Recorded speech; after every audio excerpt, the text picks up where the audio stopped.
broadcasting around the world. This is the Hard Asset Money Show. Your wealth, your money, your future. Serious talk about what's happening and how you can profit. Live in 3, 2, 1. Today we are in relentless pursuit, as we always are, of truth and civil discourse.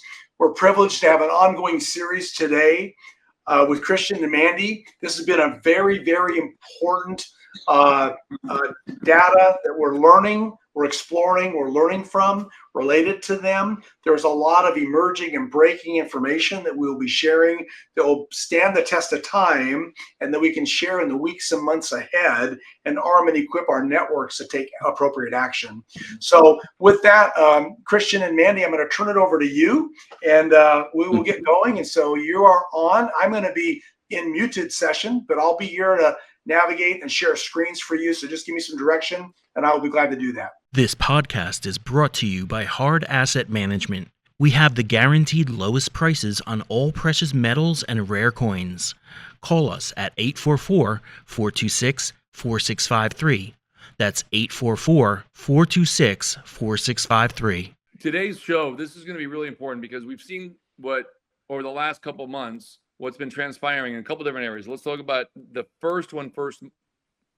I don't want to say it's the most important, but it's probably the most logistically scary, and that is your money.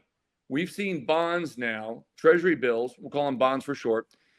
There was I wouldn't call it a default yesterday, but in recent months, we've been learning that the 30-year, the 20, and the 10-year have had challenges. And I'm going to use this term lightly for now, but it is much worse. Challenges in the government bringing new paper to market. And that means is that when the Treasury needs to sell debt on these T-bills or bonds for now, they're having challenges finding private sector investors that will buy them, whether it's a bank, whether it's a hedge fund, a financial institution of some other manner. They're having challenges in which to be able to actually find buyers of this. On the 30-year, for the last 3 or 4 weeks, there has been no or very little, if any, in some cases there wasn't any private sector wealth or money that came to market at the current rates that would be willing to accept a 30-year government-backed bond with the current interest rates where they stand, and then buying that, so the risk to reward is just not there. The 20 years, same thing. Yesterday, we went down to the 10-year, and the 10-year, according to a number of different sources, the yields on the 10-year were catastrophic in the auction sense. So the yields went through the roof. In fact, when you start to look at the 10-year bond, let's just take it for what it is. It's a bond. It's basically the guarantee of the federal government in order to be able to secure financing to continue the economy as we know it. They go to market to sell these bonds to raise capital that goes above and beyond whatever the revenues are through taxation. Because remember, the government doesn't make money. The government takes money, takes a percentage of the earnings all the way from individuals to corporations to trusts, capital gains, earned income, and a plethora of other types of taxes. They take those monies, as they very clearly have done for many years, and then they look at that and they say, oh, we have $4.5 trillion that's coming into our bank account. But however, because we bloated up government agencies, we bloated up federal employees, and now we have this behemoth of a budget, we're going to need an additional $3, maybe $4 trillion in additional funding in order to maintain the consistency of what? The spending, which would then create the GDP we have. GDP, by all definitions, is the gross domestic product or the value of an economy. And what happens is when you have a tightening of the economy, which means tightening of either credit lending or government funding, you have what they call a GDP that starts to contract. In just simple layman terms here. Yesterday, the 10-year bond, I want to make sure everybody's clear about what I'm about to say here. The 10-year bond was trading, if you buy a 10-year bond, you would make in 12 months, respectively, if the bond just kind of maintained the consistency of the value, the bond was trading at equivalent of 4.166%. That's how much money you would be given to hold a 10-year bond percentage in a yearly basis, interest on the investment. Okay, for some people, that's pretty good. It carries what considered to be, prior to yesterday, low risk or no risk. I would never want to use the word no risk, because after yesterday, what was supposed to be safe and secure is now risky. By the end of yesterday trading, that bond had skyrocketed in interest payments because bond prices go down, the value goes down, the interest rates go up as a measure of the amount of money paid on the bond. It then pays the bond holder, whoever owns that bond, whoever buys it, a certain amount of money. So that money is equivalent to a value as a percentage. By the end of yesterday, that bond had jumped to 4.560, a nearly 10% increase as a percentage, almost, not quite, in the interest amount. That never happens. Let me explain to you. That never happens like that. That's a meltdown. What that means is, and I'm going to read you the headlines of the story.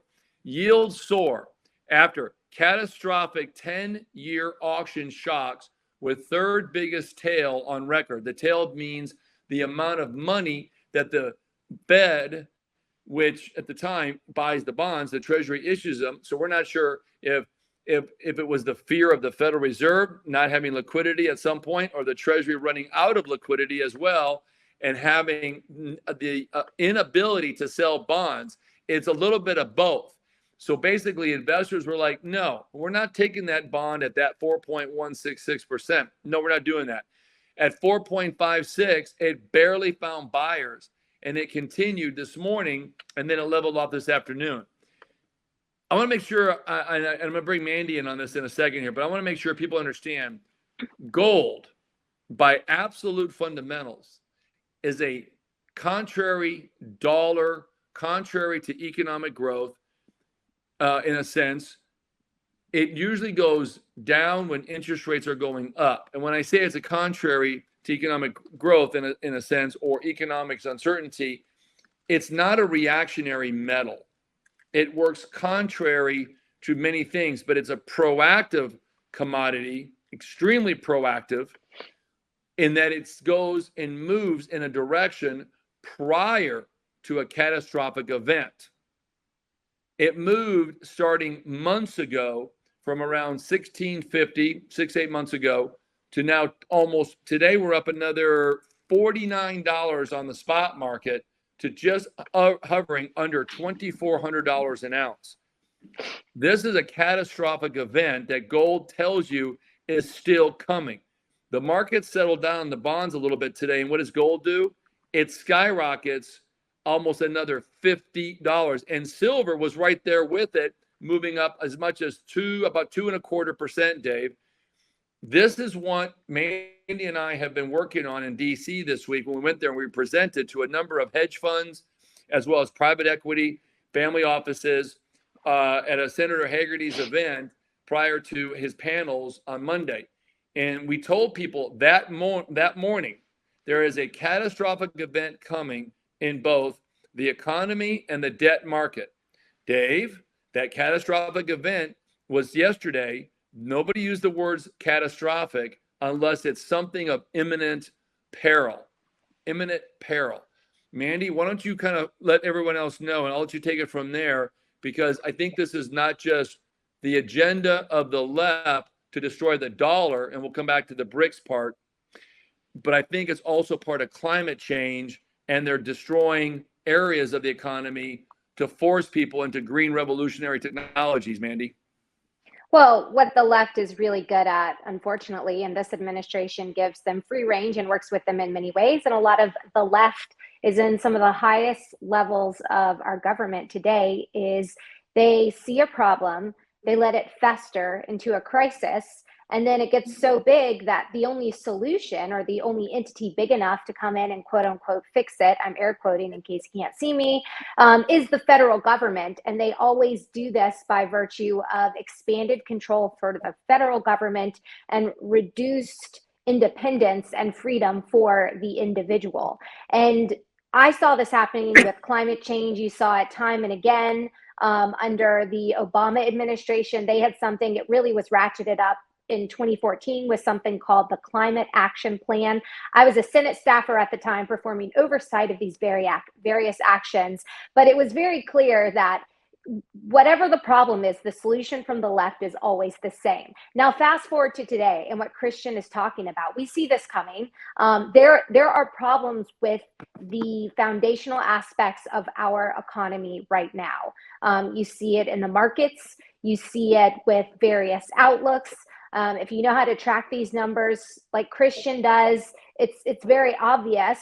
But for the rest of us who don't, I sometimes can't track the numbers as easily. It is harder to track, but what this administration is doing, they're letting a weak banking system, they're letting those problems fester. It's becoming a crisis.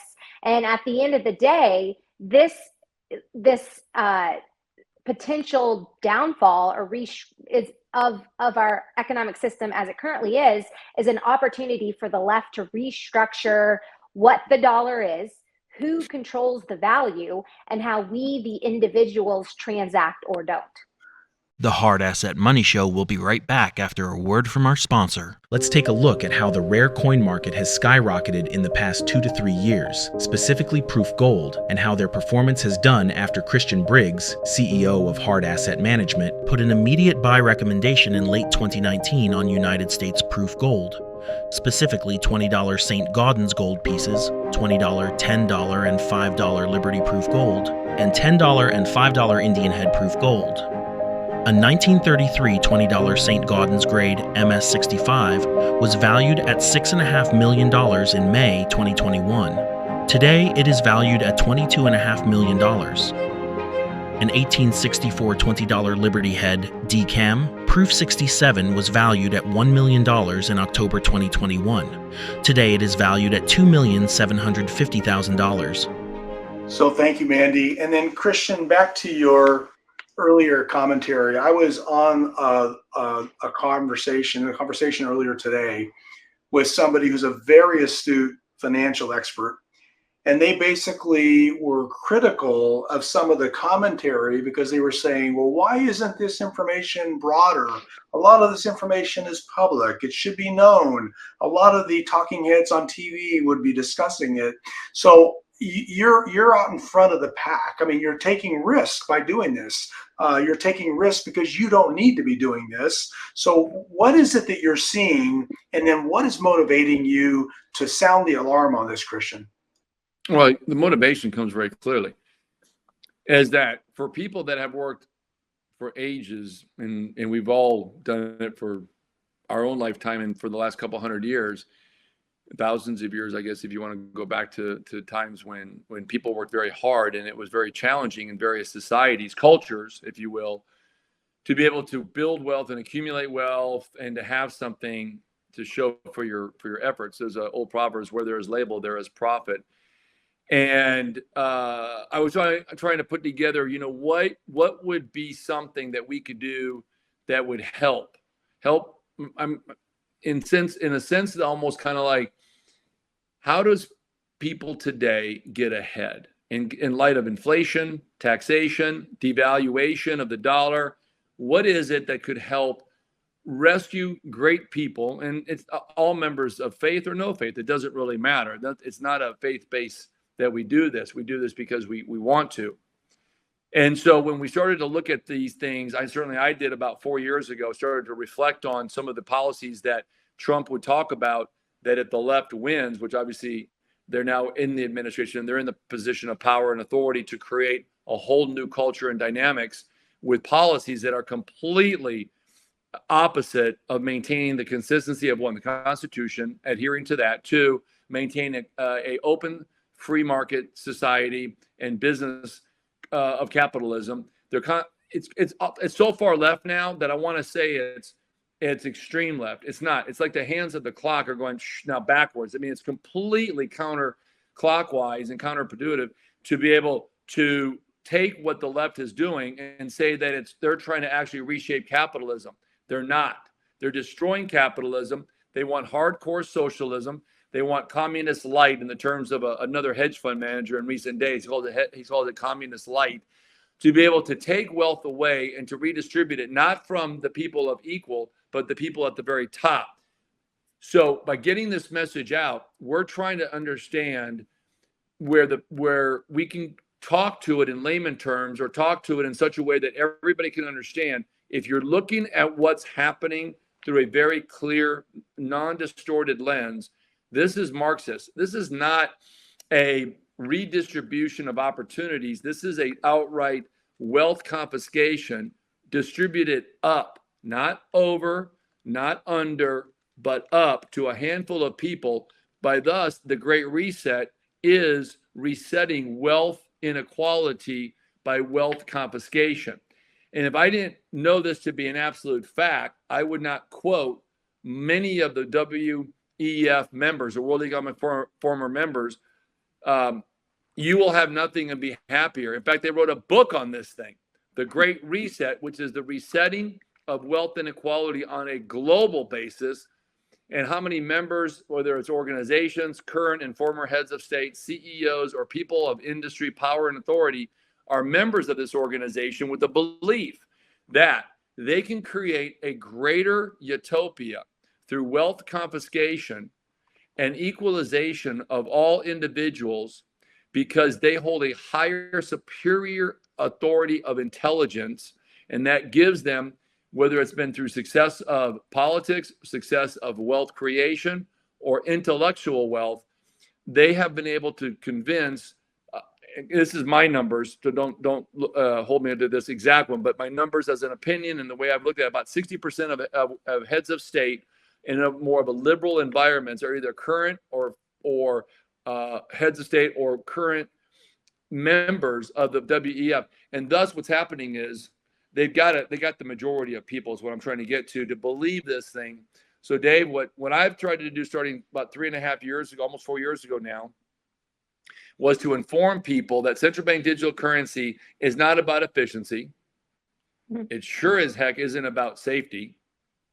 It's about surveillance, containment, and ultimate control. Now you segue into creating a world of dependency. And now you're seeing why you have to be almost ignorant to think that the current understandings of policy, and understanding means their action items, the things that they're doing right now willfully, isn't willfully. They're saying, oh, we're doing this for the betterment of the country, the betterment of people. What people are you talking about? Are you talking about the majority? Because if you are, that's not working. If you're talking about a very small handful of minority class, yes, it's working extremely effective. You are doing exactly what you said. It is working, but it's working to the top 1%. And so what I'm doing, and then I'm bringing Mandy in, helping the family office and the business as a whole starting last summer, was to take her knowledge and her understanding of what the climate change hoax is. By what they're trying to do is perpetuate that onto the American people, brainwash them to be able to be in some way, shape, or form convinced that they've got to transition to a different way or different standard of living.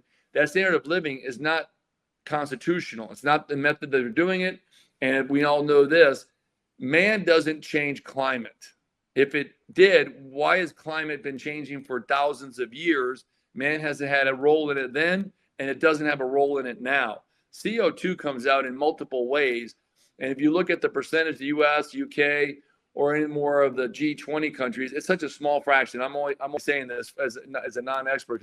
I'm repeating Mandy's expertise here. I'll let her talk in a second to even further that. But if we don't get the word out, and Dave, why don't you put up that catastrophic document there? I want people to see that. Let's talk about that for a second. These are the, that's close. Go to the other one, Dave. Go to the one that's the catastrophic on the 10-year thing. People are going to need to know that the word catastrophic is rarely used in the media. It is rarely used. That's the zero hedge 10-year. This is literally, and I mean literally, a recipe for disaster. And here, we'll just jump over here. The second wave of inflation has arrived. See, it's not really about inflation anymore. People think that we're now in a standardized inflation model, standardized being a consistency of inflation that's always going to be. I've got news for everybody. we are not worried about inflation anymore. What we're worried about, is the understanding that if rates stay elevated, you cannot pay these back. It is impossible to pay back the things of which that we currently are already experiencing with the bonds. See, when rates stay elevated, considering the fact that between early March and sometime either in late June, early July, we are not going to be able to pay back the debt that ultimately is coming due. I'll give you an example. So you've got $11 trillion worth of debt that are the next 4 to 5, even 6 months, 6 months, that is due to roll over. That debt is averaging around 0.5% to say 0.75%. I'm gonna bring it up a little bit just because there might be a few bonds in there or T-bills that have that. So when we look at this debt, that's 0.5% to 0.75 of it, 50 to 75 basis points. Now we're at 450 basis points. We're at, in some cases, 500, depending upon the term of the debt. You're refinancing debt now at between 8, 9, and 10 times, okay, the amount of interest that's paid monthly, quarterly, yearly. Dave, check your email real quick. I sent you a little link there. And that link right there is really going to hit home when people see this thing. So again, it goes back to this. If we are having to spend in 22, write this, if everyone's listening right now, watching, write this down. In 2022, the amount of debt was $463 billion in interest. That's the interest on the debt. This year, they're calling for $1.6 trillion. I'm telling you right now, it's going to be closer to $2 trillion. Those rates were estimated at a lower number than what we're currently seeing. Since we know that rates are going to stay elevated through the summer and probably the fall, Larry Kudlow yesterday on CNBC said there may never be another rate cut in his lifetime. Mandy, you know that green energy is raising over-regulatory, overzealous, and outright corrupt agencies and members in the agency, EPA and so forth, are usurping the judicial branch of Congress that writes the laws, creating regulations that by their own stipulations and methods make it sound like they're laws, and adding to inflation, which inflation itself is really not the problem. It's the escalating debt and the interest rates that are going up and the demand by investors to get a higher rate. So, Mandy, why don't you talk about that? Because I think that's about just as important as anything we've talked about yet. The Hard Asset Money Show will be right back after a word from our sponsor. Let's take a look at how the rare coin market has skyrocketed in the past 2 to 3 years, specifically Proof Gold, and how their performance has done after Christian Briggs, CEO of Hard Asset Management, put an immediate buy recommendation in late 2019 on United States Proof Gold.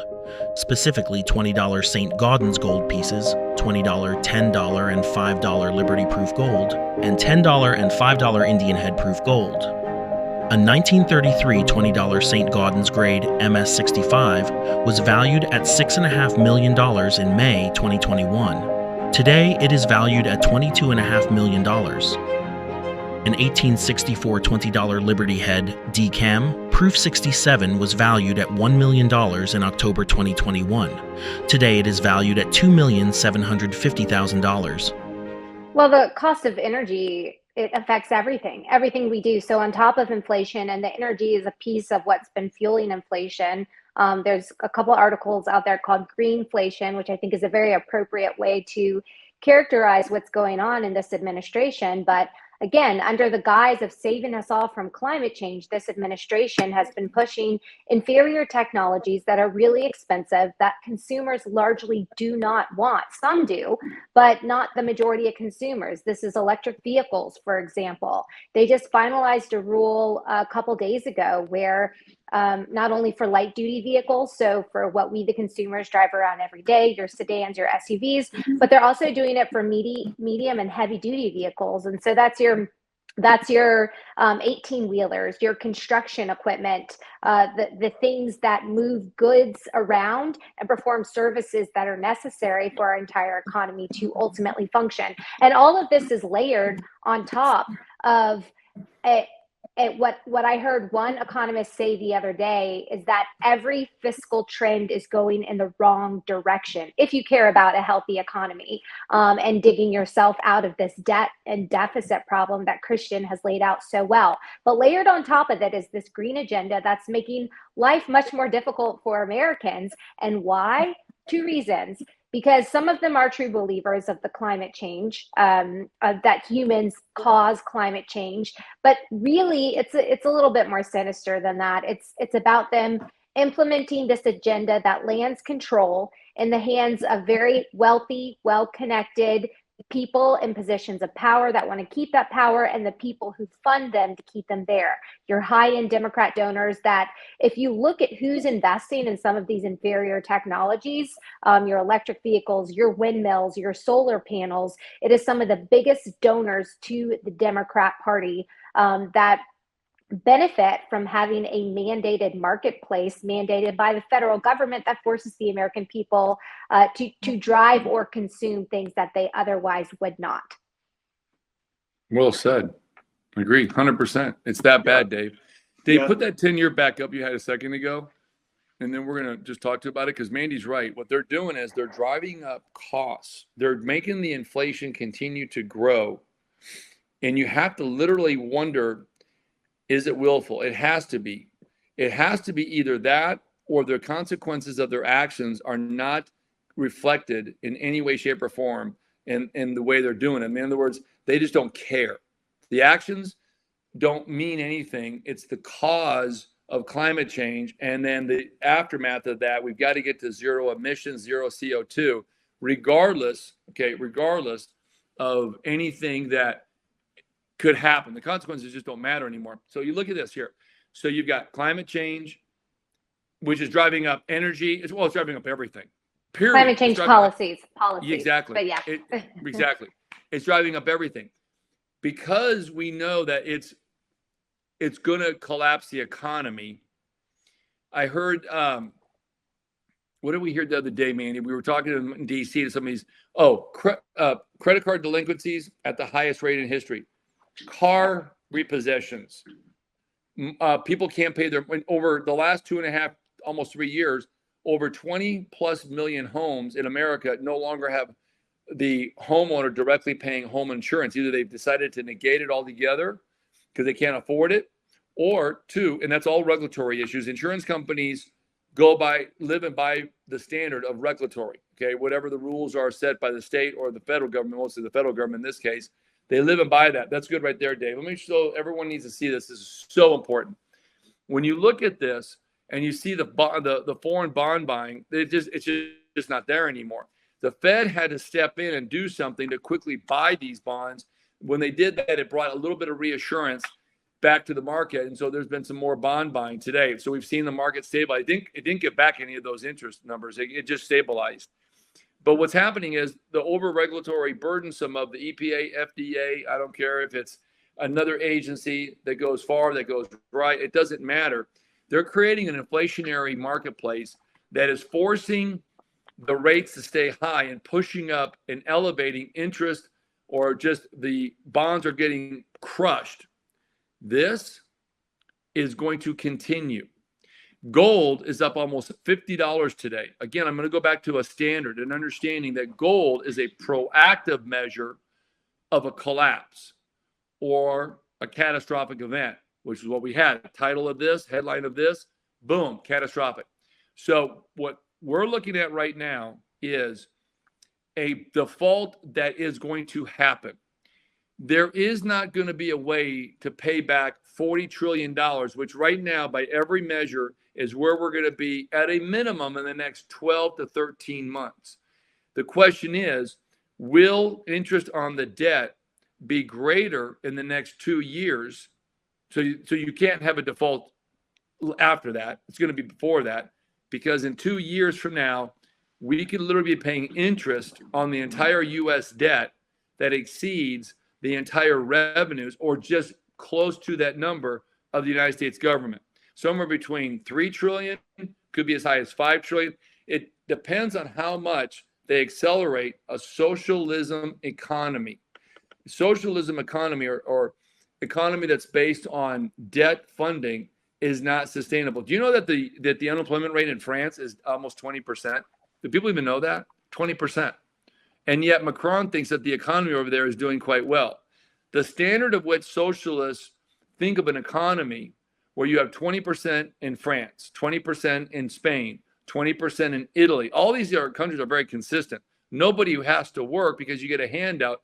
The burden to pay for all this resides on less than 1% of the wealth that's created and taxed. All wealth over there is taxed, but it's like California. 1% of California pay almost 90% of the income tax in the state of California. That's because it's socialist. That's why there is no prosperity there. You have generational wealth, but you don't have the kind of wealth that's been created there over the last 50 years. In recent about 20 years now, it's been subdued and it's almost become non-existent unless you have a single situation or one company that does well for a handful of people.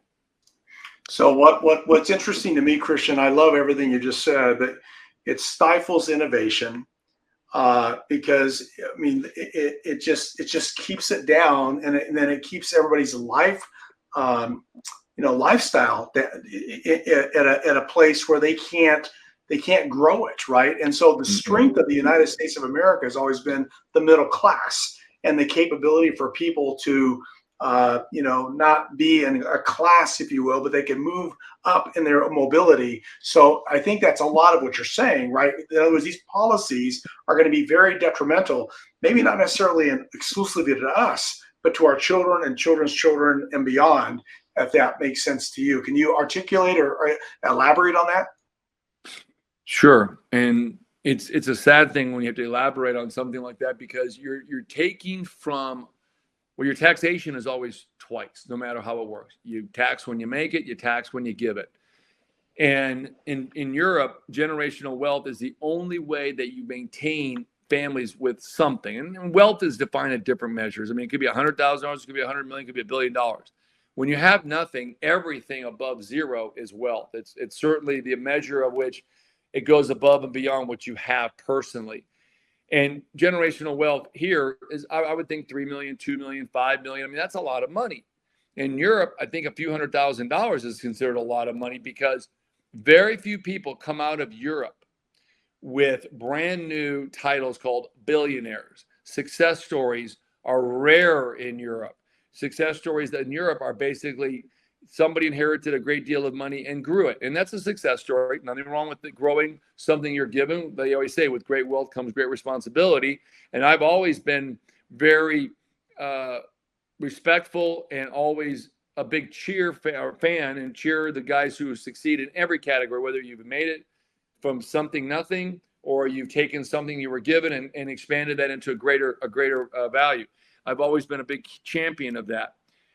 But the problem is in Europe, in the way in which they allow people to live their life in a business climate, you got to remember this, Dave, and for everybody listening, it isn't about how you're making this stuff. Because remember, you don't have the ability to keep it. You can make it, and they do want you to make it because they take so much of it. So the incentive is lost long before you even try, when you realize how little you're going to keep it. And then over here, like you said, with taxation, there was a dinner party years ago when Obama was running on a second term. I'll just share this with people. And Obama was at a fundraiser for himself. It's when he was running against Mitt Romney. It was sometime in 11 for the 12 election, all that. And Obama at this party made it very clear that he did not believe in generational wealth, that he was at the time pushed the Affordable Care Act through, which is kind of a socialized medicine light, if you will. At the time, there were 30 million people that were uninsured in America. And he said once it was already passed, he said, yeah, the Supreme Court's going to uphold it, and there'll be nobody within a year or two that'll ever need health insurance again. Everyone's going to be covered, and you can choose your doctor, and you can choose your plan. We know how that worked out. Here we are. And at that same dinner, we know that was bullshit. And two, we know that the other thing he said, before I get out of my second term, I'm going to make sure that there's 100% wealth tax on every single person. He says he does not believe that anybody should be given more than somebody else, and that he was going to have 100% tax. And he said that'll equal the playing field, and that will define my agenda. And that is everybody starts with nothing. The Hard Asset Money Show will be right back after a word from our sponsor. Let's take a look at how the rare coin market has skyrocketed in the past 2 to 3 years, specifically proof gold, and how their performance has done after Christian Briggs, CEO of Hard Asset Management, put an immediate buy recommendation in late 2019 on United States proof gold, specifically $20 St. Gaudens gold pieces, $20, $10, and $5 Liberty proof gold, and $10 and $5 Indian head proof gold. A 1907 $10 Indian head grade MS66 Plus was valued at $450,000 in May 2021. Today, it is valued at $1 million. A 1909 $5 Indian head proof 67 Plus was valued at $145,000 in September 2021. Today, it is valued at $200,000. That's very insightful. And so I know that Jerry Corsi has raised his hand. Jerome Corsi is a very accomplished author, Harvard PhD, and he's written a book on JFK. We just had a recent Voice of Reason. So Jerry, I know you had a question for Christian and Mandy, and you are now on stage, sir. Well, thank you, Jerry. Good to see you all. And I'm enjoying the conversation. I think you're all right on target. The one point I want to ask and want to make is that all of this is by design. In other words, it's intended to destroy the middle class. It's intended to weaken the United States. And these policies are known to be lies, even by the people proposing them. I mean, the science and climate change is completely fraudulent. It's not legitimate science. These are not legitimate proposals. They are designed to enslave people. And that's been the own neo-Marxist plan. I've written extensively about this because we're living in as it were, a Jim Carrey Truman Show where the government is architecting these narratives, and the people are and teaching them to people who don't have the education to discern whether they're correct or not. And people are believing that we have a climate emergency. We've got to reduce carbon dioxide when it's patently absurd. Carbon dioxide is what we need to grow trees. We wouldn't be on Earth without carbon dioxide. We had much more carbon dioxide 600 million years ago, and we've had ice ages. Carbon dioxide follows global warming, it doesn't cause it. So we're dealing with a tremendous period of disinformation. And in dealing with this neo-Marxism, unfortunately, facts don't refute it because these are ideological objectives. It's postmodernism. These people believe it's subjectivity. They can, John Lennon, let's imagine a world without God. And then we won't have religious wars. Let's imagine the world without boundaries. Let's imagine. And so when they say ideological consensus, they mean ideological consensus. We shouldn't be using carbon dioxide. We shouldn't be using hydrocarbon fuels. It's wrong. Well, there's nothing wrong with using hydrocarbon fuels. And if we don't use them, we'll kill billions of people ultimately. But yet their narratives, pandemic, we got to have a pandemic. Everybody's got to get vaccinated. With the vaccine that doesn't stop you from getting with the disease, with the vaccine that kills you, with a disease that was really only a bad flu, the lockdown that is not immunology. They know these are lies. 9/11, buildings that were not hit by the airplanes are falling down. And what the book I've just written on Kennedy, Lee Harvey Oswald killed Jack Kennedy. Well, that's not what the X-rays show. The X-rays show he was shot from the front twice.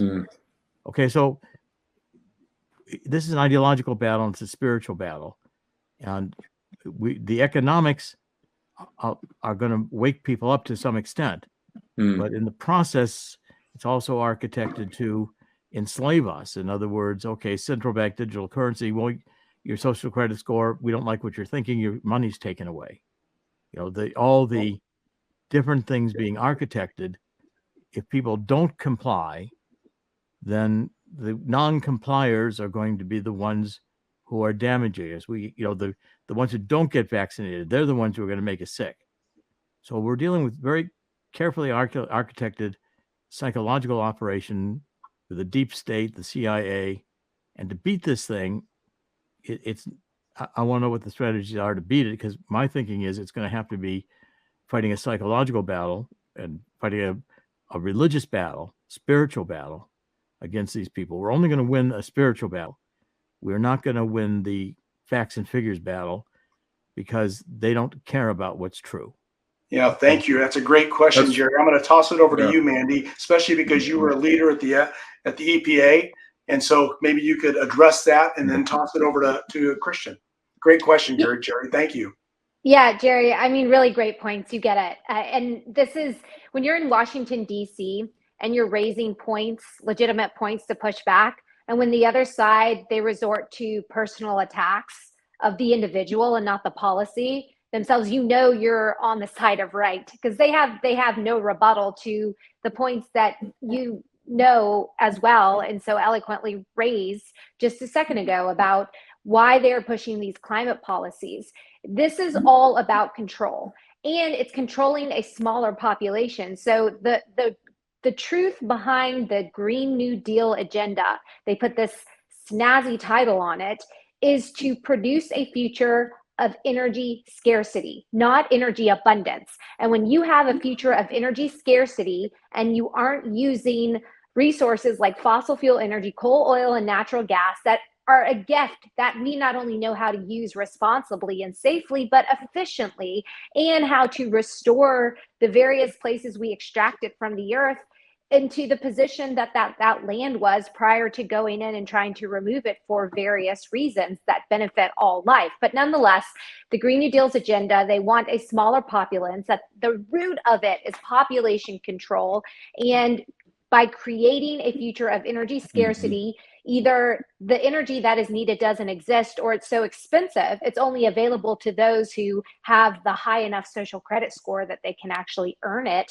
That is the future that the left is trying to create, and they love to use things and try to say, well, this is just science, whether it's COVID or climate change, because they think that the American people aren't going to be smart enough to see through their absolute BS. But the reality is there has been an awakening of sorts. There's going to have to be a series of awakenings. There's policy battles, there's legal battles, there's the politics, who are we electing, what's at stake in the election. But then there's also things that people can do personally between the now and the then to protect themselves, protect their hard-earned wealth, and to maintain some degree of freedom and independence that the truth of the matter is tied to your ability to support yourself. One stat, and then I'll pitch it over to Christian.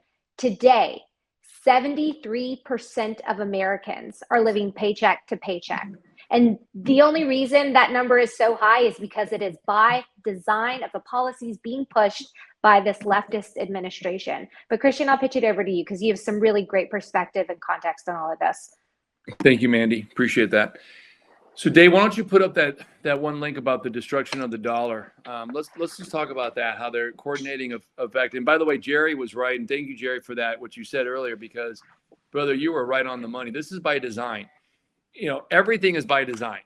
When you look back, I always said this, I love debates, right? Debates are always fun because you I don't care if it's the affirmative or the narrative. It's always enjoyable to hear other people's thoughts, whether they're things that align with you or not. I mean, it's okay, because I've actually, and there's been not a lot, but there's been a few over the last 35 years that I hear someone's opinion and I'm like, you know, you make a good case on something, and it might even sway me to think about it from their perspective. I always love to do that, because to think that you can be so understanding of one thing so well without hearing other versions of what could be is naive at best.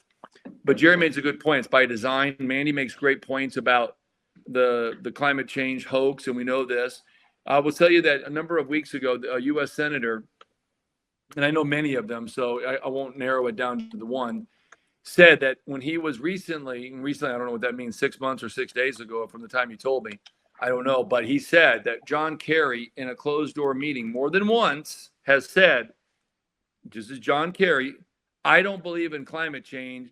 It's a hoax. It's the only effective method to control the people, basically. And I'm expanding a little bit, but that is the general meaning of what he said. In fact, he did say the climate change is a hoax. He knows it's a hoax. That's why you see things about him are called grifter. But let me tell you what's not a hoax, what Jerry said and what Mandy has said. Read this. The IMF prepares financial revolution. The IMF wants to destroy the dollar because you have to remember what the goal of the Obama administration then and now is. And that is to level the playing field for the entire world to create a very easy to adapt interlocking of economies to create one standardized global government, global economy, where it's minimizing the mix match of the GDPs. Now that sounds impossible, and it sounded like that 25 years ago. But when you're destroying the US, what's left? The GDPs can equally be worked around, whether raising a few here and lowering a few there, because once the US is gone, which is the 800-pound gorilla that's always out front by miles, then you now have the backdrop of equalization that's much easier to then strip the wealth of the US, redistribute it globally, which is what the WEF is currently pushing for, which is working. And I'll tell you how it's working. We send $55 billion a month and have for decades to China in trade deficits. We send the UN, we send NATO, we send countries hundreds and hundreds of billions of dollars a year to help subsidize their economies in order to create this utopia. So now watch this. Jerry, or Dave, because I was going to bring up what Jerry had said. It's by design. So Dave, I'm going to read the thing you just highlighted. The problem is that this system of stowing dollars overseas only lasts so long, and eventually the effects of overprinting come to roost. Bingo. So we are now seeing the fruits of the labor of overstimulus, and we're seeing the fruits of the labor of greed by the politicians to line their own pockets through various ways. And now when you look at right here, this is the what you put up here. I'm going to read this to everybody so they can clearly see it. The Bretton Woods Agreement of 1944, which I'm very familiar with this, only in recent weeks, though. I will admit that, but I read about this thing. To establish the framework for the rise of the U.S. dollar. Well, the benefits are obvious, especially for the U.S. There are numerous costs involved. Think of world reserve status as a deal with the devil. You get the fame, you get the fortune, you get the trophy dates and a sweet car for a while. But like they said, eventually all those dollars will erode the soul of a nation because you overprinted, you overstimulated, and you overgave too much, and now dollars are worthless. Like I said, when you give it away for free for 40 years with little or no interest rates, you're basically saying this has little value, so just, well, you can burn it. Well, Pablo Escobar burned $2-3 million one night to keep his daughter warm. That's an old story that's true. So that's what we're doing. We're burning cash to keep warm for a very small amount of time. Global banks are essentially admitting they plan for a complete overhaul of the dollar-based financial world and the creation of a central bank digital currency focused system. We know this to be true. They're centralizing all monetary policy through Bank of International Settlements. They are buying gold. I have confirmed this with various people in DC, as Manny knows this, that the Federal Reserve is buying gold. They have been buying gold for some time. They are strategically buying it, whether it's on behalf of the Treasury, behalf of the Federal Reserve, for their new monetary policy of central bank digital currency for wholesale and now commercial banking. Whatever the reasons are, the benefit is to support and backstop digital currency of the United States through a centralized ledger, centralized blockchain, in order to compete now with what? The digital yuan, which has what? Gold being backed by it because of what? China bought record amounts of gold, unprecedented since 2020. And I'm talking about hundreds of tons, not hundreds of ounces, hundreds of tons of gold to systematically break the banking financial system, which they are. Now you got banks that are short up to $2 trillion of paper gold. They're going to have to cover that. They have not started covering that yet. I did a program, Dave, as you know, and Manny knows this, recently, where we actually talked about what is the version of what that means. How much gold could that theoretically have to be bought? $2 trillion worth of gold, based on a theory, that's about $1,500 in gold movement when those banks, it may be more, I may be way off. I know I'm not too high. I might be grossly underweighting what the true measure of that amount of money is going to do to gold. It could be $4,000 in value that goes to the bottom line. Because when you look at the overall amount of gold out there, John Barker here says 13 trillion. I agree with that. That's exactly what it is. When you have to buy $1 or $2 trillion worth of gold, I don't know where you're going to get it. I'm in the business. I'm one of the largest wholesalers there are in the whole world, and I can't get that kind of gold. And I've got orders. I've had right now. I've got 2 orders for over $1 billion. I can't fulfill. It doesn't exist. Last year alone, okay, a $600 billion order came through to one refinery, and they were able to get that gold, but it took them a year, and it was a government, and they fronted the money, willing to pay a premium. They didn't care what they paid as long as they secured a certain amount of gold, which ultimately did cost $600 billion. It wasn't a $600 billion order, I shouldn't say that, but that was the order as it was purchased over the 12, actually, I think it was closer to 18 months, I found out. But as gold escalated, it turned out to be $600 billion. The client, which was a government, turned out was satisfied. And what do? They're buying more, a lot more gold. So now, what is the solution to the problem for us as individuals? It is to own gold, ride the wave of what we know to be fact, to protect the wealth, whether it's gold, whether it's silver, whether it's rare gold coins.